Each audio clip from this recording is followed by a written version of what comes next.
बहुत अच्छा क्वेश्चन है और बहुत हद तक चांस भी है इसमें। क्यों? क्योंकि ना का पर स्पाइडरमैन नो वे होम चली थी। स्पाइडरमैन की अपनी जो है यूएसपी है, अपनी एक आईपी है, वो चलती चलती है बेसिकली। तो लोग वो नहीं रहते। ओवरऑल अगर मैं बोलूँ ना तो मार्वल का काफी हद तक डाउनफॉल आया था, चाहे वो कोई शोज कह लो उतने नहीं चले। मूवीज, जो लोग नॉर्मल मूवीज मार्वल की नहीं देखते होंगे ना, पर एवेंजर देखते हैं, कहीं भी लिखा हुआ कि भाई एवेंजर लेवल की मूवी आ रही है, लिटरली एवेंजर लेवल की मूवी। मतलब ये पॉडकास्ट आई तब तक शायद उसका ट्रेलर भी आ चुका होगा। उसमें बात भी ऐसे कर रहे हैं कि हाँ मतलब कहीं एक्सपेंशन में लड़ाई हो रही है, कहीं कुछ कहने का वो है, क्योंकि आयरन मैन की लेगेसी यहाँ है तो उसको यहाँ पहुंचना पड़ेगा। मतलब यहाँ पर मैं बोलूँ अगर तो क्या एवेंजर्स एमसीयू की आखिरी सबसे बड़ी उम्मीद है? बहुत अच्छा क्वेश्चन है और बहुत हद तक चांस भी है इसमें। क्यों? क्योंकि ना जब से एंड गेम खत्म हुई है उसके बाद से काफी हद तक डाउनफॉल आया था मार्वल का। पर स्पाइडरमैन नो वे होम चली थी। स्पाइडरमैन की अपनी जो है यूएसपी है, अपनी एक आईपी है, वो चलती चलती है बेसिकली। तो स्पाइडरमैन से तो लोग वो नहीं रहते। ओवरऑल अगर मैं बोलूँ ना तो मार्वल का काफी हद तक डाउनफॉल आया था, चाहे वो कोई शोज कह लो उतने नहीं चले, मूवीज कह लो उतनी नहीं चली।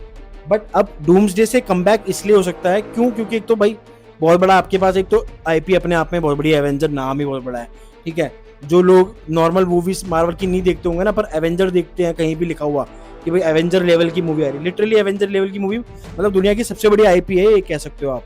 तो उसको देख के वो भी होता है कि छोटे बच्चे से लेकर बड़े बूढ़ा तक हर कोई देखने जाता है, ठीक है। पहला रीजन तो ये होगा कि हाँ शायद इस वजह से हो सकता है कमबैक हो। दूसरा आरडीजे, डॉक्टर डूम बन रहा है भाई, तो बहुत बड़ा एक शोल्डर पे उसके कहीं ना कहीं वो है, क्योंकि आयरन मैन की लेगेसी यहाँ है तो उसको यहाँ पहुंचना पड़ेगा। मतलब यहाँ पर मैं बोलूँ अगर तो आयरन मैन की लेगेसी यहाँ तक उसने बिल्ड करी है, यहाँ जाना पड़ेगा तब जाके लगेगा कि डूम्सडे वाला उसने कुछ फील आया है। मतलब ठीक है, अभी रिसेंटली उसका ट्रेलर भी आया। अब देखो जब तक ये पॉडकास्ट आई तब तक शायद उसका ट्रेलर भी आ चुका होगा। उसमें बात भी ऐसे कर रहे हैं कि हाँ मतलब कहीं एक्सपेंशन में लड़ाई हो रही है, कहीं कुछ लड़ाई हो रही है। मतलब जिस तरह से बता रहे हैं उसकी स्क्रिप्ट वगैरह, जिस तरह से डायलॉग्स वगैरह बता रहे हैं या विजुअल जिस तरह से डिस्क्राइब किए हैं भाई, बहुत अमेजिंग है। बहुत ज़्यादा लोगों को इससे होप भी है और बहुत ज़्यादा मतलब पैक्ड। मतलब मार्वल का जो एवेंजर्स का एक आईपी है ना, उसकी अलग ही क्रेज है। जब भी वो रिलीज होती है, जब भी उसकी मतलब कोई भी फैक्ट्स वगैरह कोई भी आता है ना, रूमर या ट्रेलर, पूरा इंटरनेट ही ब्रोक हो जाता है, पूरा इंटरनेट ही। फिर उस दिन क्या, फिर तो ये लगा लो हफ्ते 10 दिन या महीनों तक ना कोई और कुछ बात चलती ही नहीं है। दुनिया में कुछ भी हो रहा हो सब इस पे आके रुक जाते हैं। एक बार ट्रेलर आ जाए बस उसके रिव्यूज, उसके ये उसके वो शुरू हो जाते हैं। तो हाँ कह सकते हैं कि ये बहुत बड़ा एक पॉइंट है मार्वल के लिए डूम्सडे का, कि अगर ये हिट हो गई तो नेक्स्ट ईयर तो इसकी भी बाप आ रही है, सीक्रेट वॉर्स। मतलब मैं तो पर्सनली चाहता हूँ कि भाई वो 2 पार्ट में आनी चाहिए। इतना बड़ा उसका जो कॉन्सेप्ट है और इतना नेक्स्ट लेवल कॉन्सेप्ट है, वो डूम्सडे पे डिपेंड करेगा कहीं ना कहीं किस तरफ जाती है।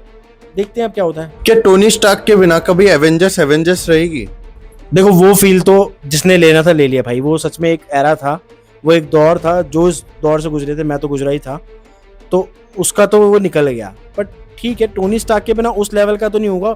वही तो चीज़ देखने वाली है कि बिना टोनी स्टार्क के भी क्या एवेंजर्स उस लेवल के एवेंजर्स या उस लेवल की वो बीट कर पाएगी कि एवेंजर्स इन्फिनिटी वॉर या एंड गेम से ज़्यादा ये कहीं ना कहीं क्रैक कर पाए इस चीज़ को। पर हाँ हाइप है, नो डाउट हाइप इस मूवी की बहुत ज़्यादा है।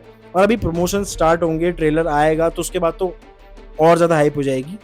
हाँ कहीं ना कहीं वो लोग मिसिंग तो करेंगे कि हाँ भाई Robert Downey Junior as Doctor Doom दिखाया जाएगा। अब दिखाया क्या इन द सेंस कि ये भी नहीं कह सकते कि पूरा उसका तो हो सकता है फेस वही कवर ही हो, फेस मास्क ही हो रखा उसमें। तो सीक्रेट वॉर्स में मुझे लगता है दिखाएंगे उसको।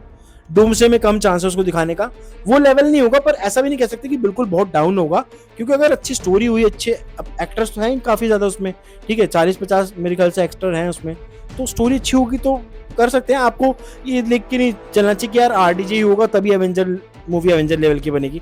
ठीक है भाई आयरन मैन नहीं है, पर सीक्रेट वॉर्स में हो सकता है किसी वेरिएंट को दिखा दे आयरन मैन के, है ना। तो जरूरी नहीं है। और ये भी रूमर आया है कि एवेंजर सीक्रेट वॉर्स मतलब जो नेक्स्ट ईयर इसका जो सीक्वल आने वाला है उसमें आयरन मैन का रोल प्ले करेगा आरडीजे किसी वेरिएंट के रूप में बेसिकली। तो कुछ भी हो सकता है उसमें।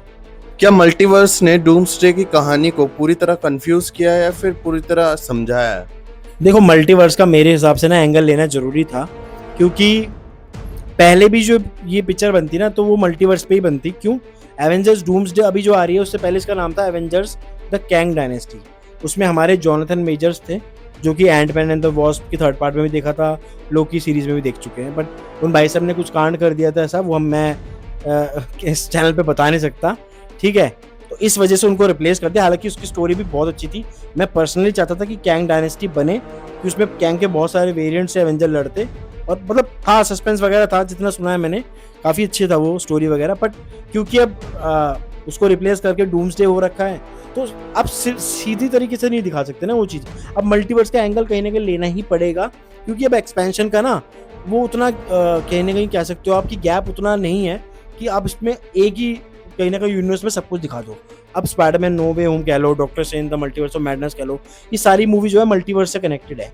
तो अब आगे जो फ्यूचर है वो मल्टीवर्स से रिलेटेड होगा। ठीक है, आगे म्यूटेंट सागा आएगी, वो म्यूटेंट वगैरह को एक्सप्लोर करेगी, पर एटलीस्ट सीक्रेट वॉर्स तक तो मल्टीवर्स का ही कॉन्सेप्ट रहेगा। डूम्सडे में हमें हो सकता है डॉक्टर डूम के वेरिएंट्स भी दिख सकते हैं, या हो सकता है रोबोट डॉक्टर डूम वगैरह, बहुत सारी चीज़ें आ रही हैं। अभी धीरे धीरे हाइप बढ़ रही है, बट वो ये एरा कहीं ना कहीं आप फील कर सकते हो वैसा ही होगा, कि जो लोग अगर रिलेट कर पाएंगे तो कमेंट करके बताएंगे कि इन्फिनिटी वॉर के टाइम पे जो एक चल रहा था ना जोन, जिन लोगों ने देखी थी इन्फिनिटी वॉर की, भाई क्या हाइप थी उसके ट्रेलर जब आने के बाद, तो एकदम इंटरनेट पूरा फट ही गया था कि लिटरली हो क्या रहा है उस तरीके का। तो हाइप अभी धीरे धीरे बिल्ड होगी, फिर रूमर्स आएंगे, फिर क्लिप्स आएंगी, तो बहुत सारी चीज़ें ऐसी है जो धीरे धीरे ना इंटरनेट को ब्रेक करेंगी, तो हाइप रहेगी। और मल्टीवर्स एंगल होना कंपलसरी है, मतलब और कोई ऑप्शन है नहीं। न्यू एवेंजर्स ऑडियंस से कनेक्ट क्यों नहीं कर पा रहे? भाई न्यू एवेंजर्स का ना मुझे कॉन्सेप्ट उतना अच्छा नहीं लगा, सबसे तो खोखला लगा। रीज़न उसके पीछे बहुत सारे हैं। ये जो कैरेक्टर्स है ना, इनको इतना स्क्रीन प्रेजेंस अभी मिला नहीं है, प्लस एक्चुअल में तो ये ना कहीं एक नेगेटिव रोल में है। सारे जो भी इसमें न्यू एवेंजर्स में थे, उनका कोई एक साइड हीरो टाइप कह सकते हो या एंटी हीरो टाइप के थे, उतना एक इम्पैक्ट किया नहीं इन्होंने, क्रिएट नहीं किया बेसिकली। तो न्यू एवेंजर्स से उतनी खास, प्लस कोई बड़ा नाम भी नहीं है भाई। RDJ, कैप्टन अमेरिका, थॉर, ये गॉडली बीइंग्स टाइप है। ठीक है, पावर भी है, उनको स्क्रीन प्रेजेंस उतना मिला है, इतनी फिल्में मिली है, इनको उतना शायद स्क्रीन टाइम इतना नहीं मिला, ये रीज़न भी हो सकता है। बट हाँ, इम्पैक्टफुल रहेंगे, क्योंकि आगे इनका कहीं ना कहीं मार्वल देख के चल रहा होगा कि इनका स्कोप है, हमें इनसे रिलेटेड स्पिन ऑफ्स वगैरह बनाने हैं, या शोज़ वगैरह बनाने हैं, मूवीज़ वगैरह बनानी है। वो ये रीज़न बहुत सारे हैं, क्योंकि कुछ अब जैसे बकी है, विंटर सोल्जर है, ठीक है, वो इतनी मूवीज़ से है, बट इसमें उसको कहीं ना कहीं एक साइड वो कर दिया है। एवेंजर तो वो बना दिया उसको न्यू एवेंजर, पर वो फील आ नहीं पा रही है ना। तो वो फील लाने के लिए बहुत सारी चीज़ें मैटर करती हैं। ठीक है, एक ओवरऑल एक स्टोरी लाइन भी अच्छी होनी चाहिए, ठीक है, किसी कैरेक्टर को शाइन करने के लिए। अब आयरन मैन बना, लोग थोड़ा जानते थे पहले, पर उसका जो जिसने पोर्ट्रे किया वो भी बहुत बढ़िया एक्टर, प्लस जो स्टोरी लिखी गई वो भी और अच्छी। तो दोनों चीज कहीं ना कहीं डबल डाउन हो गई ना यहाँ पर। ठीक है, बहुत अच्छा हो गया कि यार एक्टर भी बढ़िया और कैरेक्टर भी बढ़िया, उसको और वो मिल गई। बेसिकली आयरन मैन कह लो, थॉर कह लो, कैप्टन अमेरिका कह लो, इनको लोग पहले इतना जानते नहीं थे। इनके जो पोर्ट्रे करा जिन्होंने ना, उनकी वजह से ये कैरेक्टर्स ये कह लो ज़्यादा पॉपुलर हुआ है। ठीक है, पहले स्पाइडरमैन को लोग स्पाइडरमैन जानते थे, शुरू से पॉपुलर था, पर स्पाइडरमैन किसी एक पर्सन की वजह से था, वो भी पुराना वाला हमारा टोबी मैगवायर जी, उनकी वजह से पॉपुलर था। बाकियों का क्या हुआ है कि बाकियों को लोग जानते नहीं थे, Thor, captain America, iron man, इनके जो रोल प्ले करने वाले जो आर्टिस्ट हैं, जो एक्टर हैं, उन्होंने इस हिसाब से इनको पोर्ट्रे किया कि इनकी एक तो एक्टिंग और इनकी जो स्क्रिप्ट थी, स्टोरी या जो मूवी की स्क्रिप्ट थी, उसकी वजह से शाइन करे। तो कैरेक्टर तो चमका ही चमका, एक्टर भी चमक गया।